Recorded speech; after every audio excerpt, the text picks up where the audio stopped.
Michael Thompson's polished loafers echoed on the winding path of Golden Gate Park, a fleeting escape from the sterile silence of his San Francisco penthouse.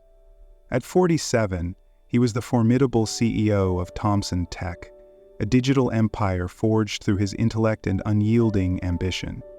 Yet, no amount of wealth could erase the void left by the accident that claimed his wife Sarah and their twin daughters a decade ago. The park was his sanctuary, a place to mute the ghosts of a life he'd locked away. A soft voice pierced his reverie. "Mister, would you buy our necklace?" Two girls, mirror images with auburn hair and bright green eyes, stood before him. Ava and Mia, barely 10, held out a silver necklace with a crescent moon pendant. "It's for our mom," Ava said, her voice quivering. "She's really sick and we need money for her medicine." Michael froze. The necklace was a perfect match to the one he'd gifted Sarah for their 10th anniversary, right down to the faint etching on the back. His pulse quickened, memories crashing over him. "How much?" he asked, his tone gruff. Mia chewed her lip. "Whatever you can spare." Without hesitation, Michael pulled out his wallet and handed over a thick wad of cash, far more than the necklace's worth. The girl's eyes widened, clutching the bills like a lifeline. "Thank you," Ava whispered, pressing the necklace into his hand. Their small fingers grazed his, sparking a warmth he hadn't felt in years. He could have walked away, returned to his boardroom, and let the moment fade. But as the twins scurried off, their heads bowed in quiet urgency, Michael couldn't move. The necklace burned in his pocket, its familiarity tugging at him. Against his instincts, he signaled to his driver, waiting discreetly nearby. "Follow them," he said, the command surprising even himself. The black SUV trailed the girls through San Francisco's vibrant streets, veering into the Tenderloin's grim alleys. Michael's jaw clenched as they stopped at a dilapidated apartment building, its walls marred with graffiti, windows patched with cardboard. The contrast to his pristine world was jarring. This was a corner of the city Hope had abandoned. The girls slipped inside, and Michael sat still, the necklace now in his palm. He traced the crescent pendant, Sarah's laugh echoing in his mind. "Stay here," he told his driver, stepping out before doubt could stop him. The stairwell smelled of mildew, each step groaning under his weight. On the third floor, he followed the girls' voices to a door with chipped paint. He hesitated, then knocked. The door creaked open, revealing Mia's cautious face. "It's the man from the park," she called to her sister, puzzled. Ava appeared, both girls staring up at him. Behind them, a frail woman lay on a worn mattress, her breath shallow. "Can I come in?" Michael asked, softening his usual authoritative tone. The twins exchanged a look, then stepped aside. The apartment was stark, cracked plaster walls, a single bulb flickering above. A rickety table held a few cans of soup, nothing more. This wasn't a home, it was the last stand. "She's our mom, Olivia," Mia whispered, glancing at the woman. "She's been sick for a long time." Michael knelt beside the mattress. Olivia's face was ashen, her skin clammy with fever. She stirred, eyes fluttering open, murmuring, "Who?" Her resemblance to Sarah wasn't in her features, but in the quiet resilience beneath her exhaustion. "How long has she been like this?" Michael asked, keeping his voice low. "Weeks," Ava said, her shoulders sagging. "We sold the necklace because the pharmacy won't give us her medicine without money." Michael's eyes flicked to the empty pill bottles scattered on the floor. The unfairness of it struck him, a mother dying because she couldn't afford care in a city drowning in wealth. "She needs a hospital," he said, standing. "Now." Olivia's eyes widened, her voice faint but firm. "We can't afford it, please," Michael cut her off gently. "I'll take care of it." The twins looked at him, hope warring with fear in their eyes. "How will we pay you back?" Mia asked, clutching the cash from the necklace sale. Michael shook his head, a rare gentleness in his gaze. "You already gave me the necklace. Let me do this." He lifted Olivia carefully, her frame light as a feather in his arms. The twins grabbed a threadbare blanket and followed, their small hands clasped tightly. As they descended to his waiting car, Michael felt the weight of their trust, and a stirring of something he'd long buried. In the car, Mia leaned against Ava, whispering, "Mom's gonna be okay, right?" Ava nodded, though her eyes glistened. Michael watched them in the rearview mirror, his chest tightening. The way Mia hugged her sister, so fiercely protective, echoed his daughter's in a way that cut deep. For years he'd built walls to block out pain, focusing only on his empire. Now, facing these girls and their dying mother, those walls began to fracture. "Where are we going?" Ava asked, her voice small. "To people who can help," Michael replied, already calling his personal doctor. As the car sped toward the hospital, the necklace in his pocket felt like a bridge, not just to his past, but to a future he couldn't yet define. The hospital's sterile hume buzzed as Michael carried Olivia through the emergency room doors. Ava and Mia close behind, their hands still clasped. Nurses moved quickly, guiding Olivia onto a stretcher, while Michael's commanding presence sliced through bureaucratic delays. "Severe dehydration, possible kidney failure," a doctor muttered, checking Olivia's vitals. "How long has she been untreated?" Michael's jaw tightened. "Weeks," they said. The doctor's glance at the twins held pity, but Michael saw more. A system that let people like Olivia fall through the cracks. Ava and Mia huddled in plastic chairs, their eyes fixed on the curtained area where doctors worked on their mother. Michael stood nearby, the necklace heavy in his pocket, its pull keeping him there. He could have paid the bill and left, retreating to his boardroom where emotions couldn't reach him. But the girl's quiet fear anchored him. "Will Mom be okay?" Mia whispered, her voice barely audible. Michael hesitated, then crouched to their level. "The doctors here are top-notch. They're doing all they can."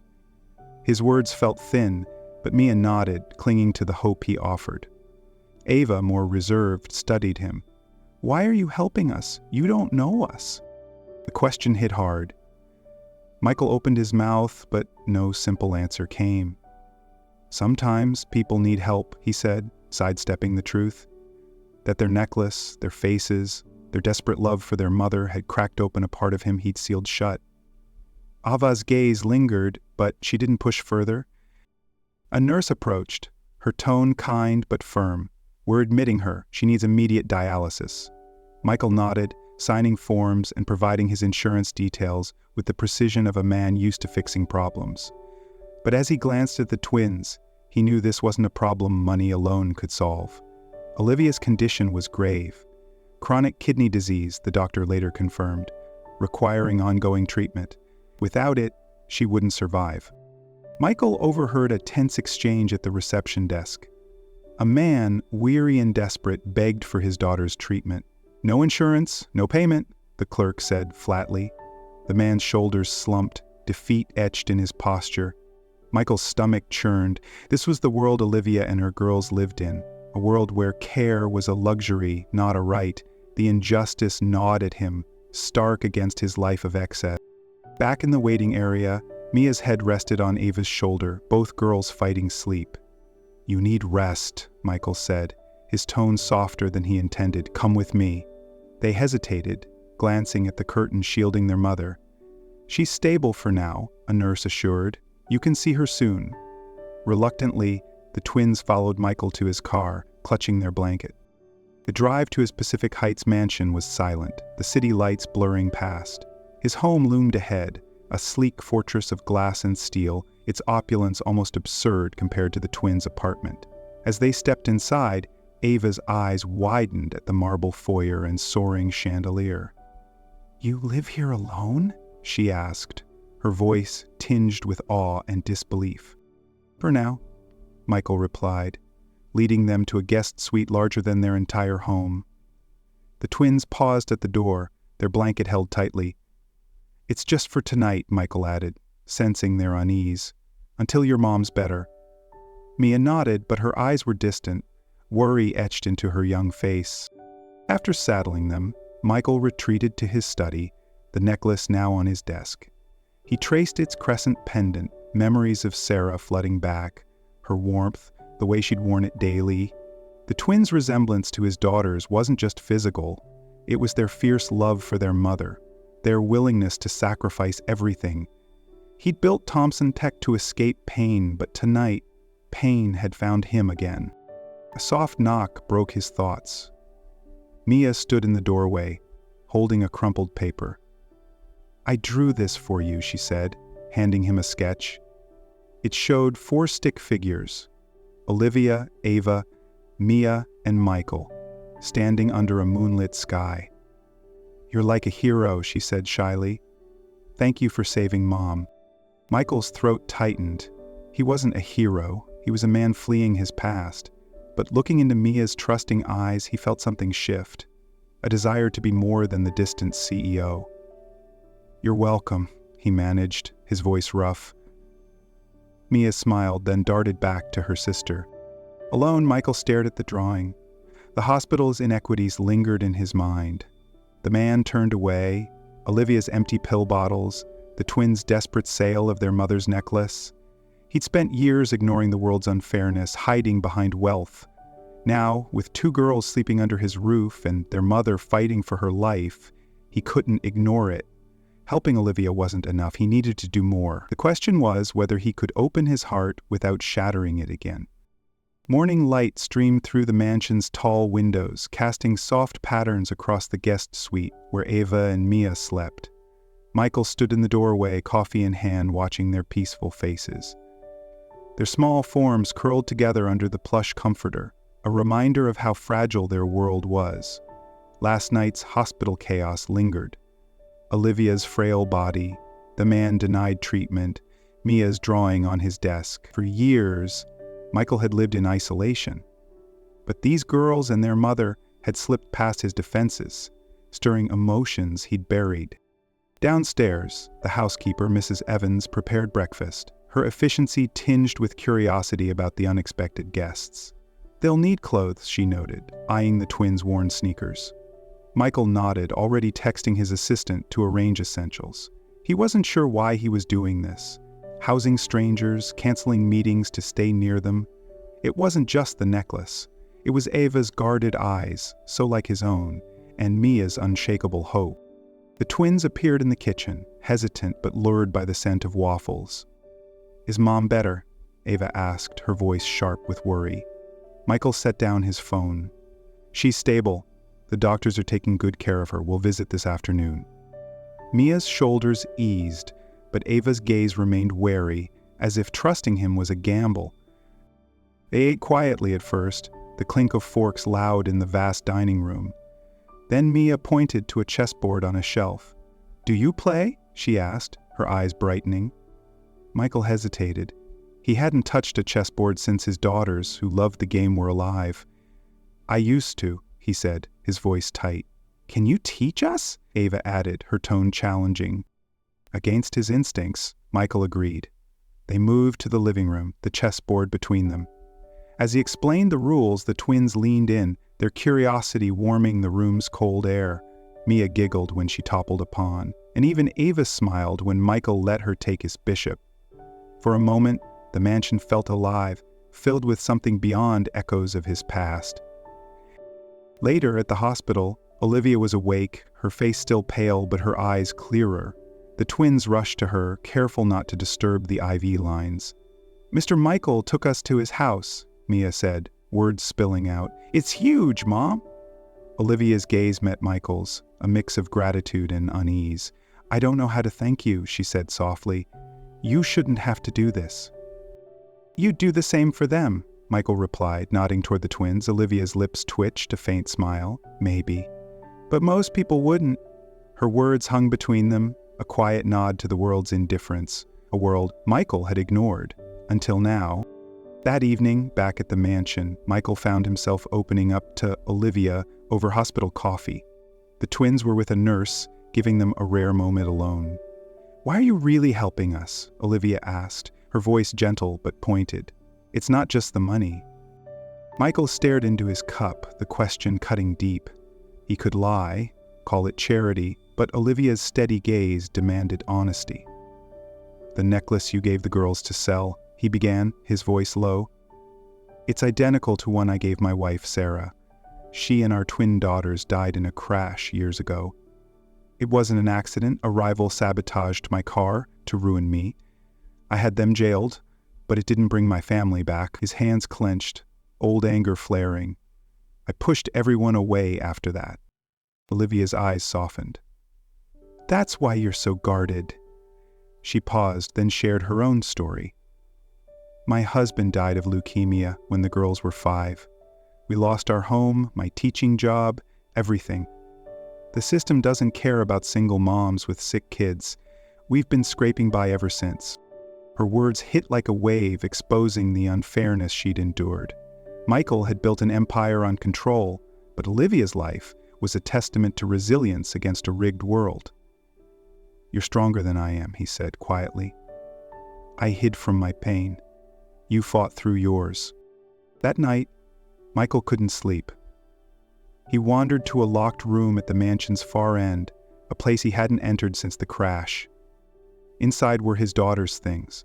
Pastel walls, teddy bears, a photo of them at the beach. He kept it sealed, a shrine to his grief. But Mia's drawing and Olivia's story had loosened something in him. He unlocked the door, the click loud in the silent house. The twins' voices startled him the next morning. They'd found him in the room staring at the photo. Whose stuff is this? Ava asked, cautious. Michael swallowed hard. My daughters, Ellie and Grace. They'd be your age now. Mia stepped closer, studying the photo. They look happy, she said softly. You were a good dad, weren't you? The question undid him. Michael sank onto a small bed, tears burning his eyes. I tried to be. Ava and Mia climbed beside him, their small arms wrapping around him in a clumsy hug. It's okay to be sad, Mia whispered, echoing words Olivia must have taught her. Michael let the tears fall, the twins' warmth grounding him. For the first time, sharing his pain felt like breathing, not drowning. As they left the room, Ava slipped her hand into his. Thanks for showing us, she said, her walls lowering slightly. Michael squeezed her hand, realizing these girls weren't just Sarah's echo. They were a chance to be more than the man he'd become. But with that chance came fear. What if he let them in, only to lose them too? The days settled into a delicate rhythm at Michael's mansion. Olivia's health stabilized with regular dialyses, though she remained weak, and Ava and Mia adapted to homeschooling and exploring the estate's vast gardens. Their laughter-filled rooms once silent, a sound that both warmed Michael and unsettled him. He'd opened his daughter's room, shared his pain with the twins, but letting them into his heart felt like balancing on a knife's edge. Each moment with them, teaching chess, answering Mia's questions about the moon, drew him closer to a life he'd vowed never to risk again. Olivia, too, grappled with her own turmoil. She watched Michael with the girls, his patience and quiet care softening her defenses. Over late-night talks in the mansion's library, she felt a connection growing, a warmth she hadn't known since her husband's death. But their worlds were miles apart. Michael lived in a realm of luxury and power. She was a single mother who'd sold her last treasure for medicine. Dependency terrified her. She'd fought too hard for independence to lean on anyone, even someone as kind as Michael. One morning, as Michael reviewed reports in his study, he overheard Mrs. Evans on the phone with the hospital. They're charging what for dialysis? She snapped. That's outrageous. Michael's interest peaked. He called his hospital contact, a longtime board member, and dug into Olivia's billing records. What he found infuriated him. The hospital was gouging uninsured patients, profiting off those least able to pay. Olivia had faced these charges before. Michael intervened, forced to choose between medicine and food. The injustice burned, a reminder of the man he'd seen turned away at the hospital, his daughter left untreated. Michael confronted the hospital's CEO in a heated meeting. This is exploitation, he said, slamming the records on the table. You're preying on people like Olivia. The CEO shrugged. We're a business, Thompson. Uninsured patients are a liability. Michael left fuming, his wealth and influence powerless against a system built on greed. He vowed to fight it, though the path was unclear. That evening, as he joined Olivia and the twins for dinner, his anger lingered. Ava noticed his silence.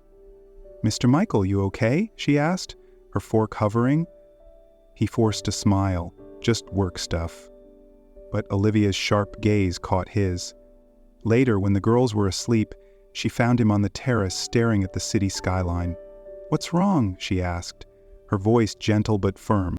Michael hesitated, then told her about the hospital's practices. "They're bleeding people dry," he said, his voice low with fury. "People like you, who've already lost everything." Olivia's face darkened. "I know. Before you helped, I'd beg pharmacists for half doses of my meds. The girls went hungry some nights so I could afford a pill." Her words cut deep, exposing a reality Michael had never faced. He'd built an empire, but she'd survived a war. Their talk was cut short by a cry from the guest suite. Michael and Olivia rushed upstairs to find Ava curled on the bathroom floor, pale and sweating, vomit on her shirt. "She just started throwing up," Maya said, trembling as she hovered nearby. Michael's heart seized. Memories of his daughter's illnesses flooded back, the terror of helplessness. "Call the doctor," he told Mrs. Evans, lifting Ava gently and carrying her to bed. The house physician arrived quickly, diagnosing a severe stomach virus.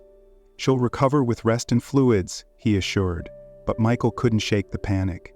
He sat by Ava's bedside all night, checking her fever, his mind replaying the crash that took his family. Around dawn, Ava stirred, her voice weak. "Dad?" she mumbled, half delirious, reaching for his hand. The word broke him. Michael gripped her hand, tears falling silently.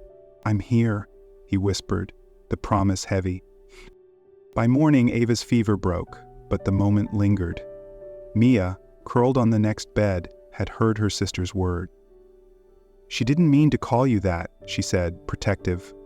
Michael nodded, his throat tight. "It's okay. I'm just glad she's better." But the word had stirred something in him, a longing to be more than a temporary savior, to be family. Later that day, Michael visited the hospital to check on Olivia's treatment schedule. In the waiting room, he saw a family, parents and a young girl in a wheelchair, their faces etched with worry. The mother pleaded with a nurse. "We can't pay for her surgery," she said, voice breaking. The nurse's reply was curt, "Talk to billing." Michael's chest tightened. This was the same cruelty Olivia had faced, the same system he was now challenging. He approached the family, slipping the mother a card with his assistant's number. "Call this. We'll cover the costs," he said quietly. Her eyes widened, tears spilling. "Why would you?" she started, but Michael shook his head. "Because no one should lose their child over money." As he walked away, his wealth felt different, not a barrier, but a weapon to fight injustice. Back at the mansion, Olivia noticed a change in Michael. "You're carrying something heavy," she said, joining him in the study. He told her about the family, the hospital's greed, and Ava's fever. "When she called me Dad, I didn't know what to feel," he admitted. "I want to protect you all, but I'm terrified of losing again." Olivia took his hand, her touch steadying. "You're already part of us, Michael. That's what scares me too." Their eyes met, unspoken love tangled with fear. They were on the brink of something real, but the world, its inequities, their pasts, their doubts, stood in the way. The mansion buzzed with a new vitality, as if Ava and Mia's presence had awakened its cold corners. Olivia's health improved steadily, her dialysis now routine, and the twins filled the days with chatter about school projects and garden explorations. Michael lingered at home, skipping meetings to join the girls for stargazing, or to hear Olivia's quiet laughter in the kitchen. The walls around his heart were crumbling, replaced by a fragile hope he both craved and feared. But beneath this warmth, a storm was brewing, one that would test their fragile bond. Michael's fight against the hospital's predatory billing gained momentum. He'd invested millions in a foundation to cover medical costs for the uninsured, inspired by Olivia's struggle and the family he'd helped in the waiting room. The initiative earned praise from activists, but it also drew enemies. A rival tech mogul, David Brooks, saw Michael's shift to philanthropy as a weakness. Brooks leaked a story to the press accusing Michael of using Olivia and her daughters as props for publicity. "The billionaire buys a family for PR," the headlines jeered, portraying Olivia as a schemer who'd ensnared a lonely CEO. The news struck like a tidal wave. Michael was in his study, reviewing foundation plans, when Olivia stormed in, her face pale with hurt. She thrust her phone at him, the article's cruel words glowing on the screen. "Is this what people think of me?" she demanded, her voice trembling. "That I'm some gold digger using my girls to trap you?" Michael stood, reaching for her, but she stepped back. "Olivia, it's lies. Brooks is attacking me through you." "It doesn't matter if it's lies," she said, tears welling. "This is what the world sees, a poor single mom leeching off a rich man. I've fought too hard to let my girls grow up under that shadow." Her words cut deep, echoing her fear of losing the independence she'd clawed back from poverty. Michael tried to speak, but she shook her head. "We can't stay here, Michael. Not like this." The twins sensed the strain. That evening, as Michael and Olivia sat in tense silence, Ava approached, clutching a notebook. "Mr. Michael, look at this," she said, showing him a story she'd written about a knight saving a family. "It's kind of like you," she added shyly. Mia, nearby, chimed in. "Mom says we might leave soon, but we don't want to." Their earnest faces broke Michael's heart. He glanced at Olivia, who looked away, her resolve wavering but firm. That night, Olivia made her choice. "I've found a job," she told Michael in the library, her voice steady despite the pain in her eyes. "It's with a non-profit helping families like mine. The pay's enough for a small apartment. We'll move out by the end of the week." Michael's chest tightened. "Olivia, you don't have to do this. I love you. I love the girls. Stay. Let's build something real." Olivia's eyes glistened, but she held firm. "I love you too, Michael, but I need to prove to myself, to my daughters, that we can stand on our own. I can't let them think our worth comes from your money." Her words were a quiet rebuke, not of him, but of a world that judged her for her poverty. Michael wanted to argue, to promise he'd shield them from the rumors, but he saw the strength in her choice, the same strength that had kept her fighting for her girls through years of hardship. The next morning, Olivia began packing, the twins helping with heavy hearts. Michael watched from the doorway, helpless. Before they left, Mia slipped into his study, placing a small wooden box on his desk. "Don't open it till we're gone," she said, her voice trembling. Ava joined her, hugging Michael tightly. "You're still our hero," she whispered. The words pierced him, a reminder of the family he'd found and was now losing. After they left, Michael sat alone, the mansion's silence deafening. He opened the box, finding a stack of handwritten letters from the twins. Mia's note read, "Thank you for making Mom smile again. You gave us a home even for a little while." Ava's was shorter but no less wrenching. "We'll miss you, Mr. Michael. You made us feel safe." Tucked beneath was a drawing of the four of them, the moonlit sky from Mia's first gift, now dotted with hearts. Michael pressed the letters to his chest, tears falling freely. He'd fought for them, but love sometimes meant letting go. The foundation became his lifeline. Michael threw himself into its work, securing partnerships to expand free healthcare access. He thought of Olivia's strength, the twins' trust, and the countless others trapped by a broken system. The rumors faded, overshadowed by the foundation's impact, but the ache of their absence remained. He wondered if he'd ever see them again, or if he'd forever carry the weight of a family he couldn't keep. The emptiness of Michael's mansion was suffocating. Without Ava and Mia's laughter or Olivia's quiet presence, the grand rooms felt like a tomb, mocking the life they'd briefly shared. Michael buried himself in his foundation, pushing for reforms that forced San Francisco's hospitals to cap costs for uninsured patients. The work was grueling but vital, a tether to the family he'd lost. Not to death this time, but to choice. Each victory, like securing treatment for a child or easing a family's debt, carried echoes of Olivia's struggle and the twins' hope. Yet, late at night, Michael would trace the words in their letters, the wooden box never far from his desk, wondering if he'd done enough to earn their trust. Weeks passed, and Michael resisted contacting Olivia, respecting her need for independence, but the pull was undeniable. One evening, after a long day negotiating with hospital boards, he found himself driving to the Tenderloin. Olivia had mentioned a modest apartment she'd rented, and though he didn't have the exact address, he knew the area's worn streets. The neighborhood's poverty-cracked sidewalks, overflowing trash bins, stung anew, a reminder of the world she'd returned to. He parked near a small complex, its faded paint peeling under flickering streetlights, and waited, unsure what he hoped to find. A familiar figure emerged, carrying a grocery bag.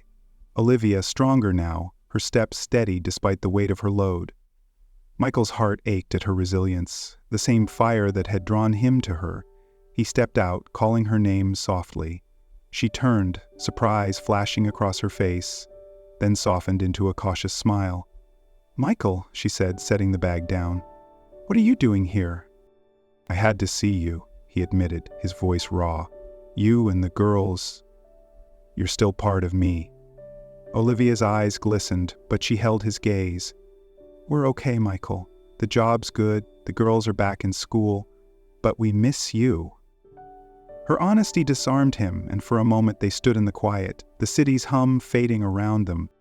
She invited him up, and the small apartment, though cramped, was alive with the twins' touch. Drawings taped to the walls, schoolbooks scattered on a second-hand table. Ava and Mia burst from their room, their faces lighting up. "Mr. Michael!" they shouted, tackling him in a hug. The warmth of their arms erased the weeks of distance, and Michael held them tightly, his throat tight with emotion. Over tea, Olivia shared her new role at the nonprofit, helping families navigate medical debt. "Your foundation inspired me," she said, her voice steady. "I'm making a difference because of you." Michael shook his head. "You were always the fighter, Olivia. I just gave you a chance." Their eyes met, a silent acknowledgement of the love that lingered, tempered by the realities they faced. The twins, sensing the moment, pulled Michael to their room. "We made something for you," Mia said, handing him a new silver necklace, its pendant engraved with "Family Forever." Ava pointed to the words, "It's not the one we sold, but it means the same thing." Michael's fingers trembled as he fastened it around his neck, the weight grounding him. "I don't deserve you," he said, voice breaking. Mia hugged him. "You're our Mr. Michael, that's enough." Olivia watched, her expression a mix of love and resolve. "We can't go back," she said later, when the girls were asleep. "Not to your world, not yet. But I want you in our lives, as a friend, a partner in this fight." Michael nodded, understanding her need to carve her own path. "I'll be here," he promised. "Always." He became a regular visitor, bringing books for the twins, sharing meals, and working alongside Olivia at community clinics funded by his foundation. Their bond deepened, not as a family under one roof, but as allies bound by shared purpose.